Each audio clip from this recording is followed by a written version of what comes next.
All right. Next up on the comedy side, please welcome Chris Putro up to the stage.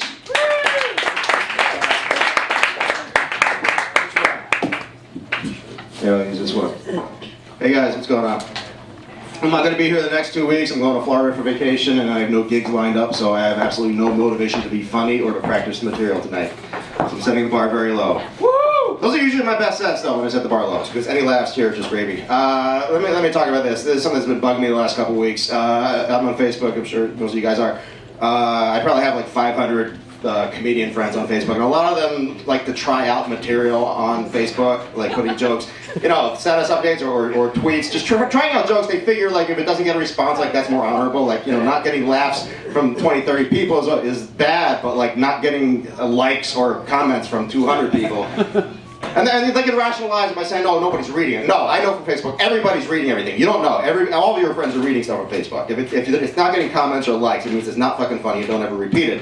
But specifically, the one that's bugging me is over the last couple weeks, one particular joke, and I will give credit to the first guy that did it. The very first guy, the very first comedian who tweeted or did a status update that referenced winning. In the recent definition of winning that is now entered the lexicon. You know what? That guy, I will give credit where credit is due. Yeah, he made a clever little Charlie Sheen reference. That's an indication that he's like witty and quick on his feet. Every other comedian after that who made a winning reference, without like a comedy premise behind it, just thinking like people would think he was sharp for just knowing what winning was. No, that's not an indication of cleverness. It's an indication that you're an uncreative douche.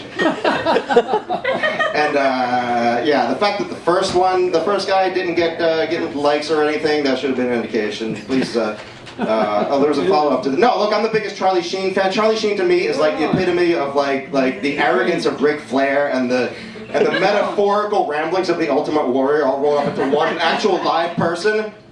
But they've all ruined it for me. I mean, these comedians have turned winning into the new losing. So fuck you guys. That's my little mini rant there. Let's go. That actually got left, so that's good. Let's get on to the actual comedy jokes here. You seen the commercial with the woman with the hole in her throat, the anti-smoking commercial? She was on like years ago, and now she's back. The tracheotomy or whatever.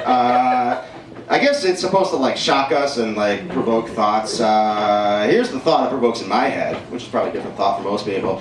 The thought it provokes, when I see this woman, I wonder, when she's in bed with her husband, and he tries to stick it in there, does she just let him do it, or does she make him perform tracheolingus first? I don't know. That's just a thought I had.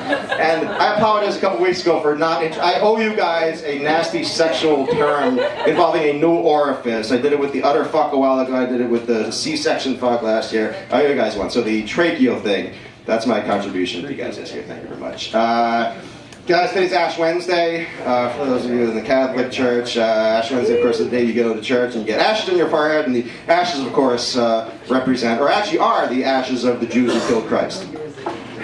I don't know. I haven't been to church in a while. I think that's where yeah, that is terrible. That is terrible. No, you know, the Pope a couple of days ago, I guess, exonerated the Jews for killing Christ. He issued this proclamation. The Jews did not kill Christ after all these years. I don't believe him. Because the Pope, to me, has a bit of a credibility problem. He's issued some kind of controversial statements over the years, you know, like homosexuality is a sin, birth control is wrong, God exists. So, you know, all these... If you take his whole compendium of statements, I would like to see some evidence that the Jews did not kill Christ before I advance this from belief to knowledge. But maybe that's just me. Speaking of Catholic Church, this really happened today. In the Archdiocese of Philadelphia today, I guess, announced that the 21 priests are being put on leave for allegations of sexual abuse of minors going on all over the country. And I looked at the list today, believe it or not, true story, I actually recognized one of the names on the list. It was actually a kid I grew up with. I had a friend, he had a younger brother, 3 years younger than me. They both eventually became priests. They were kind of weird. I mean, I saw it coming. But that was a swallow. I wasn't pausing for a laugh there. I was just swallowing. But yeah, he's on the list now, and it actually just rubs it in, just the fact that I just cannot get laid. I'm so unlucky, because I grew up with this guy, me, the pedophile comedian, this image I've constructed here, and I'm hanging out with this guy who eventually became a pedophile priest, and we're both children at the time, and I still didn't get any action. Nobody ever in their right mind has any reason to complain about not getting laid. No, I'm gonna end on this. No, obviously getting molested by a priest is a rough thing. It's not the roughest thing you can do to a child. I mean, probably religiously indoctrinating a child is the worst thing. Because I think if you get raped as a kid, you go through therapy, you might recover from it. Most people don't. Most people don't recover from religion. I'm literally getting my punchline walked on here. That's fine. Never had that happen before. Oh, this was good. This was going to be funny until you distracted me. No worries.